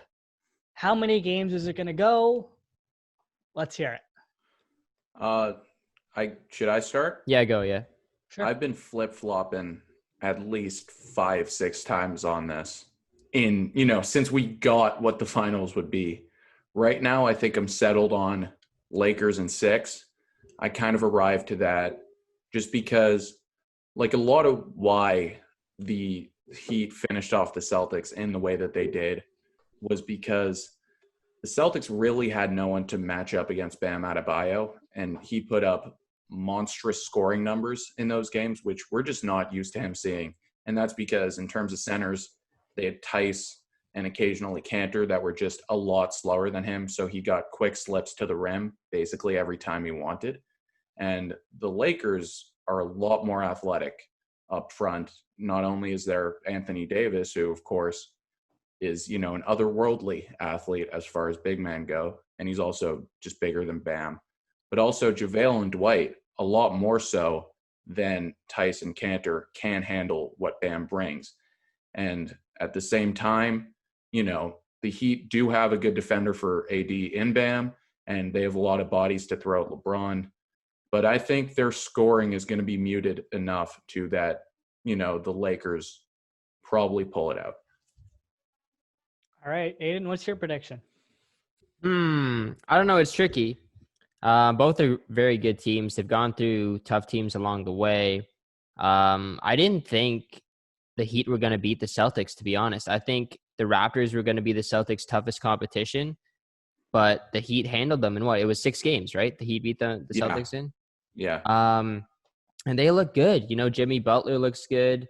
That hero kid, I'm really cheering for him. I hope he gets the ship. He's like, our age? But then also, I want the Lakers to win mainly just because of what they've had to go through this year with Kobe Bryant. And I think it would be just a perfect storybook ending if they get the win for him. But it's just so tough. But to be honest, in the final, and I know LeBron has had his success in the finals. He's also lost a few finals as well. But I think at this point in his career, he's just going to win. If he gets to the final, he's going to win. So I'm going to take the Lakers, and I'll say in 7. I think it's going to come right down to the wire. All right. Well, I'm going to go against both of you just so that we have a second opinion on here. And I will go with the 5. Heat. Not in 5, no. I think Jimmy Butler is going to go off. I don't think there's anybody apart from maybe LeBron who can really guard him. And even in that sort of situation, all he's got to do is swing it out to either Duncan Robinson or Tyler Hero, and they're just going to hit everything. So I think the perimeter is going to go to the Heat's way, and I think that's going to be very costly for the Lakers. But I think the center matchup's going to be tough for Bam. He's like, what? It's him or Kelly Olynyk. So I also think it lends to the Lakers in that in previous series, specifically with the Rockets, they needed to go small and they finished them off easily, but they're still more comfortable playing big. And we saw how the Heat play big in the regular season, in which they were a good team, but they weren't nearly to this level. And that's just because in most matchups, a guy like Myers Leonard is going to do less for you than Jay Crowder just because of his ability to defend multiple positions. But I think if they play Crowder at the 4, that's going to be a lot of O boards going to the Lakers' direction. So I think you might need to play more Kelly. You might need to play more Myers Leonard. And in that case, you're not, you lose a lot of what led to this success. You lose the ability to play the 2-3 zone to the same effectiveness that they were. So I think it's going to be tough for them in that respect as well, because I could see them needing to go big. Yeah, it's going to be a very interesting series to see how Eric Spoelstra plays it, because the Lakers definitely have their identity. They can sort of adapt a little bit, but they play the way they play. And it'll be interesting to see how they adapt to a Heat system who I'd argue is pretty versatile. And I'm going to come out with a very bold take. This isn't my hot take, but my bold take, Dion Waiters is going to get a ring. Is it really a bold take? I mean, he's literally eligible as long as, guaranteed to get a ring for both teams. As long as the Heat give it to him. Wait, really? Because he played for the Heat to start the year, quote unquote played. He got high with the Heat to start the year, and now he's here. Wow. Yeah, but it's the same thing like Valanciunas didn't get a ring last year. Varejao was offered a ring by the Cavs in 2016 when he was on the Warriors. He didn't take it. So, I mean, Waiters is technically eligible for a ring either way, but who knows if he takes the Heat one. Yeah, it's going to be interesting. I don't think he would, right? No, I don't think. I don't know. If he re-signs with the Lakers, then I don't think he would. Yeah, I don't know. Also, just who knows if he's offered it just with the way that thing ended. True, yeah. True. That's very true. Because it didn't exactly end the smoothest, I guess. Yeah. But probably smooth for Waiters. Yeah. He was probably feeling smooth. He's probably feeling pretty good. Pretty relaxed. Yeah, for shall sure. we say. But yeah, it's going to be a very close series, I think. I think it's going to be a lot closer than people make it out to be. Like, I think it's pretty much guaranteed to go 6 or 7, in my opinion. Well, just a lot of series have gone 6 or 7 in the bubble, just because, that takes out the home court advantage. So, yeah, I think most predictions should be 6 or 7 for that reason. And in that case, when they're that close anyways, the winner of the series might not even be the better team in the series, especially with the bubble. So it's going to be fun for sure. It's going to be random as hell. In my opinion, the 2 best teams in the NBA are already out of the playoffs. But, I think the advantage is to the Lakers, like I said. And LeBron's going to get number 4. And I think that'll be pretty interesting. All right. Now, who are the players to watch? Wait, hold on. Who do you think are the 2 best teams in the NBA? Bucks and Clippers, or at least Bucks and Clippers. I think if the season were to be normal, I would still have that as my prediction for the finals. Yeah, that makes sense. It's a fair prediction. Mm-hmm. Who do you think are the players to watch for both teams in this series? So maybe give like 1 or 2 for Miami and 1 or 2 for the Lakers, but Butler and LeBron and AD are not allowed to be options. Right? Yes, because that's just too obvious. So I'd say let's start with the Heat, because I find their non-main guys just a lot more interesting than the Lakers' non-main guys. And instead of going directly to like guys who are featured a ton, like, a Bam or a Dragic or a Robinson, I kind of look to the back for 2 reasons. And firstly, as I mentioned, they might need to go big. And in that case, Myers Leonard, Kelly Olynyk might be useful because they can go big on the defensive end and perhaps keep the Lakers away from the offensive boards, which would be very useful. And on the other end, I mean, I'd say Leonard is just straight up a better 3-point shooter than Crowder, and Olynyk's roughly on Crowder's level. So you still have similar spacing on the offensive end, even though that's not how we're used to seeing the Heat play post-bubble. So I'd say them 2 for the Heat, and if I could add 2 more, this might need to go 4 for both teams, if you don't mind. Sure. Iguodala and Derrick Jones Jr., just because I think that they're probably the Heat's 2 better options to play on LeBron, unless you want to get Butler playing a key offensive role, and B, be the main assignment on LeBron, which I don't think is a great idea for the entirety of the series. especially because at times he's looked pretty hobbled in the playoffs. So you probably need to conserve some energy for the offensive end. And in that case, Iguodala has a history against LeBron. I don't think he'll be good at I don't think he'll be as good at defending him as he was 5 years ago. But I think he should still do a serviceable job just because he's still kind of athletic. He's still strong, a lot stronger than a lot of other wings you'll see. And he's clearly a very, very smart defender. Meanwhile, Derrick Jones Jr., he more than matches LeBron's athleticism and is really long. The issue with him is that he just can't shoot. And he's kind of a 5 offensively, which means that you're probably only going to get his minutes when Bam's off the floor. For the Lakers, if I can mention 4 there, and I'm sorry I went 4-4. He's taken all of Aiden's picks. Sorry about that. I'm really sorry. Or my picks. If you want, I could stop now. No, go ahead. Okay. We have no issue. I'd say Caruso and Danny Green, just because there are a lot of talented perimeter players on the Heat. And they are two, despite what you want to say about their offensive games, they're two very elite perimeter defenders. They're both they're someone who could get a hand on a loose ball. They, distract a lot of passes. They disrupt a lot of passes. Danny Green improved, especially in the regular season, as an on-ball defender. He didn't give up the drive nearly as much, which was his biggest issue as an on-ball defender previously. But at the same time, like I said, they've struggled offensively. And particularly in Green's case, if he could go back to, say, 40% from 3, which I know he's looked garbage for most of the playoffs, but I don't think that can't necessarily happen. That would really give the Lakers a nice release valve offensively. And then up front, like I said, I think McGee and Howard are going to get run a lot more than in the Rockets series and maybe even more than the Nuggets series. It's going to be definitely – those players are going to be interesting to watch.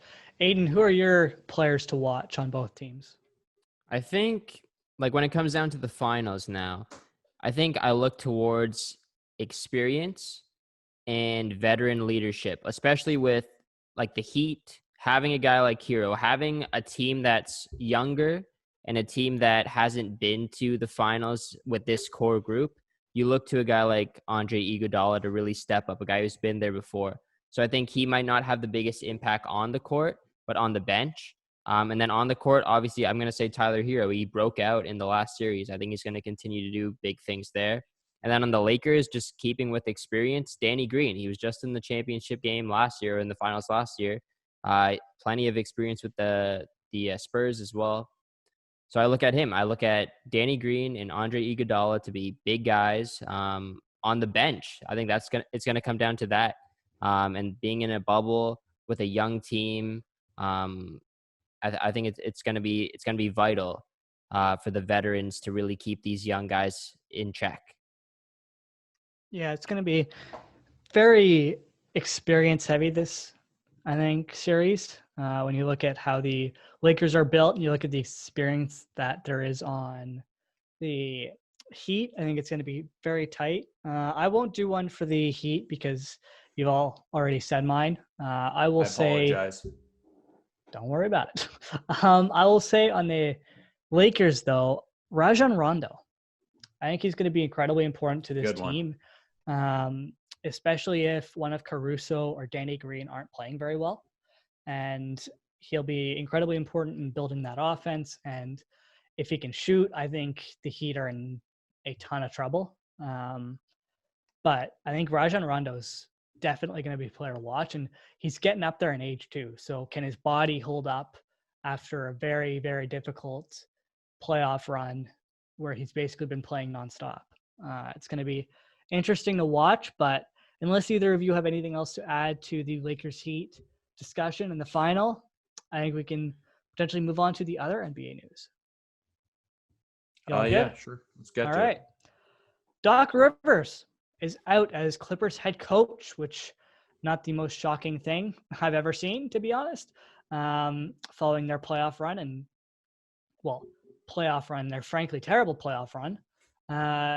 He's going to meet with Philly about their head coaching vacancy. So he'll probably be their head coach, to be honest. I feel like he's probably a pretty decent fit there, but what do you guys think about him getting fired? Do you think it was deserved? Do you think that was the right move for the Clippers? Who do you think they should hire?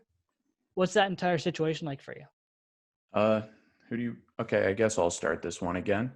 I think just on paper, Doc Rivers was the perfect coach for this team. He's a guy he's dealt with a lot of star-heavy teams before, with the Celtics and the Clippers. He's also a very good strategist for a basically player-centric coach, right? So you see a guy like Ty Lue, who it seemed like all his players liked him when he was in Cleveland, but he wasn't really doing that many things as a tactician in terms of throwing out different adjustments or different plays. Doc had that as well. I guess I kind of overestimated his ability to control a locker room because by all accounts, it seemed like basically the old guard and the new guard of the Clippers, with the old guard being, Trez and Pat Bev and Lou Will, and the new guard being Paul George and Kawhi. They never really got along, and they were pretty fractioned. And I'm not a guy that often goes into locker room politics as a reason for someone's firing, but it seems like that's at least part of it. And I do think Doc is probably, at least, if not one of the best, one of the most foolproof coaches on the market. I do think he'd be a good fit with Philly. Seems like at least before Doc, left / got fired, it seems like they were going with D'Antoni, who I think is a great coach and probably just, I think, a better coach than Doc. But at the same time, I think Doc's a better fit for Philly because with Embiid there and with Horford there, I don't think D'Antoni's going to get to D'Antoni-ize this team as much as he'd like. Yeah, it'll be interesting to see what he does. I wonder if maybe Brett Brown is maybe a fit for the Lakers or the Clippers. Sorry, I don't think so personally. I think they're probably just going to go Ty Lue, maybe Sam Cassell. I think they'll go Ty Lue. I think they'll just go with someone that Kawhi and Paul George will want. Like they're going to make the decision. Yeah, I don't know. It's weird because now that Ballmer pulled this, it's kind of odd to see who is controlling the Clippers. It's because, Leonard and Paul George, or at the very least Leonard, who kind of orchestrated George getting there. Yeah. He seemed like the dude to be in control, steering the ship. But apparently he not that he wasn't consulted, but Ballmer didn't take anyone else's opinions into account on firing Doc, including Lawrence Frank, who was the team's president, I believe, or if not, a very high member of their front office. So he didn't take anyone into account. So I guess Ballmer's the one really steering the ship. And, because Leonard and PG are both Southern California kids, they probably don't want to leave. So, yeah, it'll be interesting to see who they put in that spot. Yeah, this entire situation has been interesting to watch as you follow one of the a team who was supposed to be one of the best teams in basketball fall apart in front of us. Mm-hmm. And the just terrible playoff run they had and how bad Paul George was in all of the Clippers series. It's interesting that they just did this after one playoffs with a new team in a bubble during a pandemic, Mm-hmm. Yeah. Sorry, what were you saying? I was just going to say, I don't think this is the best decision in the world for the Clippers. I think that there's got to be something that we're missing. I think maybe something internally, in the room. Yeah. I think that it was a locker room that didn't get along, but Connor, I agree with you that this was probably an impulsive decision. And I typically don't agree with impulsive decisions just because if there's no pandemic, I'd say the Clippers get farther than this. And I already said this on the pod, but, either way, there were a lot of weird circumstances. And you could probably say Lou Will, Pat Bev, and Montrez, if they were healthier in the bubble, it probably also isn't like this. So, yeah, I don't think Doc's the top 5 guy at fault for what's happening, but he's getting the blame because that's often what happens with coaches. Well, when you're the person who's in charge of organizing your staff, which are the players, your employees, you're the one who has to take the blame. And you're ultimately the one that gets sacrificed if it isn't working. So it is unfortunate for Doc Rivers, but he's definitely going to rebound very quickly. For sure. And it'll be interesting to see which team he picks. But let's talk Oladipo because he is potentially on the move. And it was Hoop Central tweeted this out according to Scoop B, who is Brandon Robinson, I guess. Yeah. The Lakers, Knicks, Mavs, Suns, Raptors, Nets, and Timberwolves are all reportedly interested in Victor Oladipo. What do you think of the Victor Oladipo situation right now? Do you think he should move on? And which team do you think is the best fit for him? Best fit's kind of an odd question. I could see just with the locker room turmoil that we spoke of with the Clippers, being that Oladipo's values basically at an all-time low coming off of the injury where he didn't look like his Oladipoist, which was in the 2017-2018 season. I'd be interested to see if the Pacers want to stay in playoff contention, if they do a deal like Shamet, Lou Will, and Pat Bev for Oladipo, maybe mix in a couple seconds in there. And that's not much a haul at all. But let's not forget, like, Oladipo is basically on Gordon Hayward value at the moment when you think about how he played in the bubble and how he played just, post injury. He has not been at the same level that he once was. And for that, I think that the haul's probably not going to be great for the Pacers. If he asks for a trade a year later, probably going to be a lot better for the Pacers, even though I think he's a free agent that year. But either way, it's unfortunate for the Pacers who groomed him, made him a star, and now he's going elsewhere. And if I'm the Pacers, like I said, they probably want to stay in contention just because that's how they've basically functioned. But I would blow it up, personally. What would a package from the Toronto Raptors look like to get Victor Oladipo? I would not make that trade. I don't think it makes much sense for the Raptors. I wouldn't include OG. I wouldn't include Pascal. No. And in that case, who are you giving away? Like Fred Lowry, who I also wouldn't. He's Fred, a free if agent. you re-sign him. If you re-sign Fred, I'd rather a Fred. Yeah. Like, if you're looking to make the playoffs. I need proof that Oladipo can be who he was in order to do something like that. And I don't think that... Maybe like Norman Powell, someone like that. Yeah, but that would be... You Powell need and contracts someone to else. match up. Yeah. Maybe something like Norman Powell and... Not many other guys are on the books. But it would be so hard to give away Powell though. Like I think it's too risky, especially with the injuries that he's had recently. Like I don't think the Raptors would want that. They probably have to give up too much. The Raptors have a good medical team though. I think that's one of the big things is their medical team is very, very good. And you look That's at how true. successful they were with Kawhi and the fact that he barely missed any time because of injury. It was all because he was rested. I think the Raptors would be a very good fit for him if he wants to get back to the level where he was. It's a matter of what are the Raptors willing to give up. He also just was dependent on athleticism a lot more than Kawhi. So a lot of his stuff was above the rim and attacking the rim. And when he came back, it was kind of similar to when McGrady got hurt in his career, where he just was not attacking the rim with the same aggression.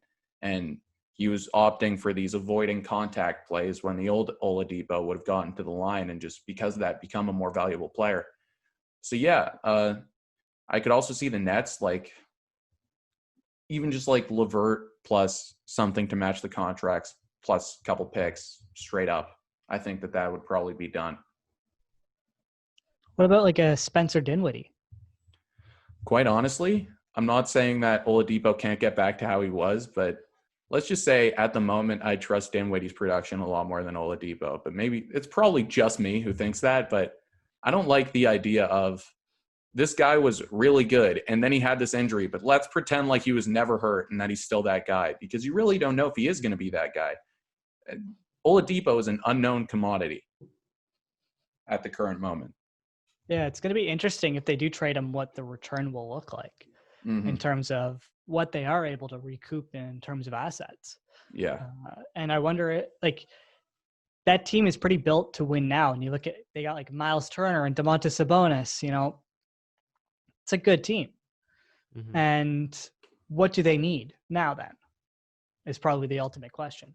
What they need and what they want, I think, are two very different teams. The Pacers, for the longest time, they've been about staying in contention, staying in playoff contention.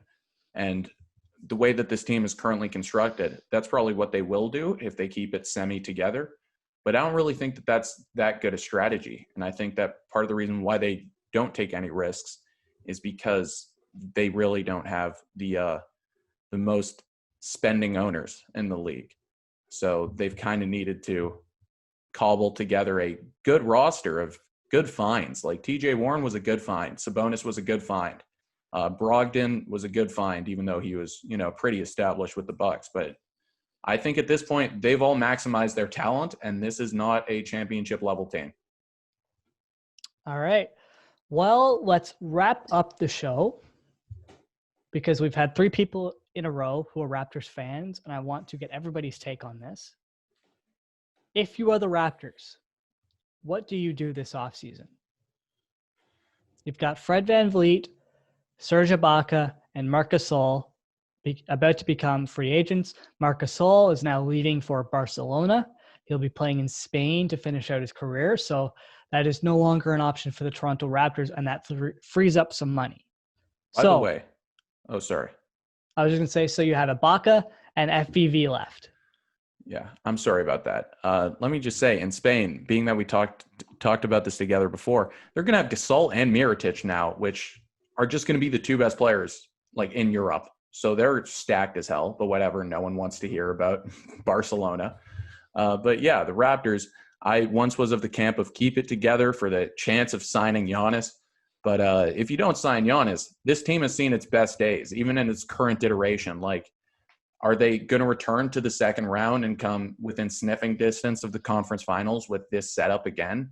I don't think so. And in that case, I mean, you got to let Ibaka go. If it's possible, I'd max Fred VanVleet out just for a sign and trade, quite honestly. See if you could get a couple picks out of that.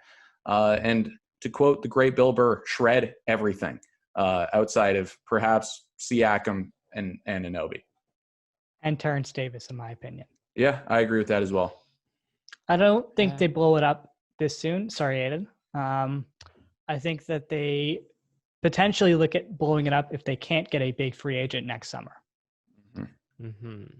But that's all it's all dependent on if they can get Giannis. Because if they get, first of all, you have to remember that Giannis won't come here if we decide to just blow it up right now.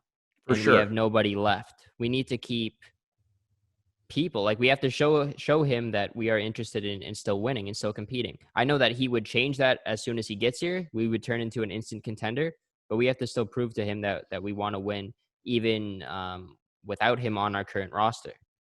Right. But what chance of acquiring Giannis is worth stunting what could be a rebuild and gaining assets? True, you're right, but we could just do that a year later. The ability to contend, ultimately. I don't think the Raptors are contending next year. Mm-hmm. You guys are nuts. Just looking at... Really? I don't know. I just don't think they are. It's the same team, just without Marc Gasol and potentially Serge Ibaka, where you have the potential to bring in, I'd argue, a better center in Montrezl Harrell. Montrezl Harrell is not a better center than them. He's better offensively in certain matchups, but he is not a good defensive player by any stretch. And the top of that, I mean, Ibaka and Gasol, that's a rim protection right there. Gasol, despite, him looking so crappy in the playoffs, regular season-wise, was the team's best defender. And, the Raptors are moving one clear direction, worse. Lowry's getting older. They're going to be worse next year, no matter what. Worse. Mm-hmm. Yeah. I don't know about that one. I don't know if I necessarily agree with that, but it's an interesting conversation to have, and I'm sure we'll have it at some point in the future, but we need to do our hot takes before we wrap up this episode because you want to blow up the Raptors, which is probably a hot take in itself. Before we do hot takes, I want one word answer. Do you sign the OG extension now, or do you wait until next year? I'd sign now. All right. I'd sign and now. With that, let's get our hot takes. Who has one prepared? Because I do not. I'll take it. All I think I know that the conference finals didn't look all that great for this player, but I think if the best big man in the game, if you count Davis as a big man, I'd say Jokic is still the best big man in the NBA. And I think that is because he is arguably a top 5 offensive player in the league and the best passing center of all time. So I'd take Jokic over Davis. I'd take Jokic over Embiid by a mile. And I think offensively, he's basically Dirk plus Powell. And that's just unheard of. Wow. Okay. Yeah. I like that. Aiden, do you have a hot take? Yes, I do. I have 2. I don't know if I want to share both of them this week. I'm going to say, and you guys probably won't think this is that hot because it's a baseball one. I'm going to say the San Diego Padres win the World Series this year. So they're going to have to go through the LA Dodgers. They're the favorites to win it. I think the Padres will upset them. I think they'll upset, whoever they play in the World Series, the Yankees, the Rays, the Jays. I don't know. I think the Padres will win. Even though they're a young team, I think they'll win. All right. And I will wrap us up with a hockey hot take. And I will say there will be a blockbuster in the next week. Next week, we are going to be talking a just absolutely huge deal. Probably involving the Arizona Coyotes. Okay. Interesting. Not Jack Eichel? Horses say. Not Jack Eichel. And I didn't put that on the list purposefully because that will never happen. But with that, well, never happened this offseason. Let me rephrase that. Hey, it might happen next year. With that, Seth, thank you for joining us. Thank you very much for having me. Really appreciate it. This was a ton of fun. Really good conversation and good to talk basketball with someone who really knows what they're talking about.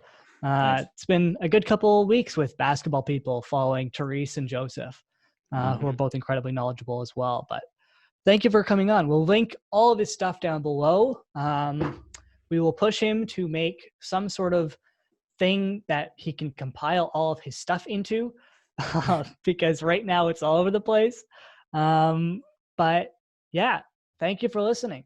All of his stuff is down below. Check me out on Twitter at CWG Somerville. I have an announcement involving my other podcast coming potentially the next day. So keep your eye out for that. Aiden, where can they find you?